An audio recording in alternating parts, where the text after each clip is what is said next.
কেউ যদি বলে পিতার সম্পত্তি ছেলে মেয়ে সমান ভাগ দিতে হবে, তার কি ঈমান থাকবে? ছেলে মেয়ে পিতার সম্পত্তি সমান ভাগ দিতে হবে, এটা যদি কেউ কোরআনের আইন জানার পরে বলে তাহলে ঈমান থাকবে না।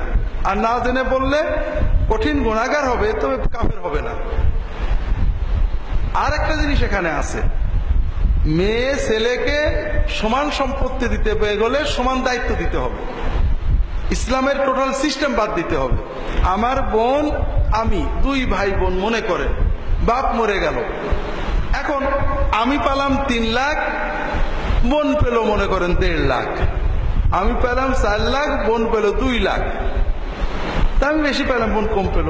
এখন আমরা দুইজনে বিয়ে করব, বিয়েতে আমার বোনের কত খরচ হবে?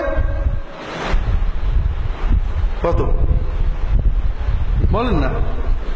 হ্যাঁ, আমার কত হবে? আমার বউকে মোহর দিতে হবে লাখখানে, আরো তো অন্যান্য খরচ আসে। তা আমার 4 লাখ থেকে কত থাকলো? 3 থাকলো।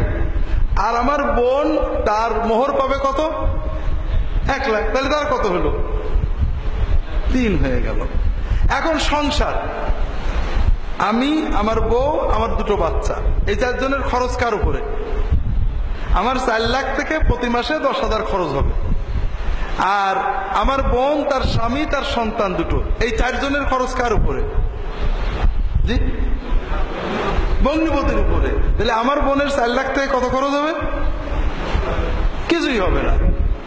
তৃতীয় পর্যায়ে আমার বউ মরে গেল, 2টো বাচ্চা আছে, আমার বোনের স্বামী মরে গেল, তার 2টো বাচ্চা আছে, আমার 2 বাচ্চার খোরাক কার উপরে? আমার। আর বোনের 2টো বাচ্চার খরচ কার উপরে? বাপের পরিবারের উপরে।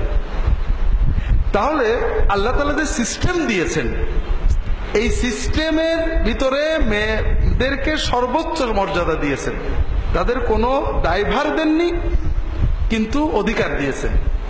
কাজেই ছেলে মেয়ে যদি সমান পেতে হয়, তাহলে সংসারের খরচ স্বামীর কাছ থেকে নেওয়া যাবে না, সমান দিতে হবে। বিয়েতে মোহর বন্ধ হয়ে যাবে। ইসলামী পুরো সিস্টেম থেকে বেরিয়ে কাফেরদের ভিতরে যেতে হবে।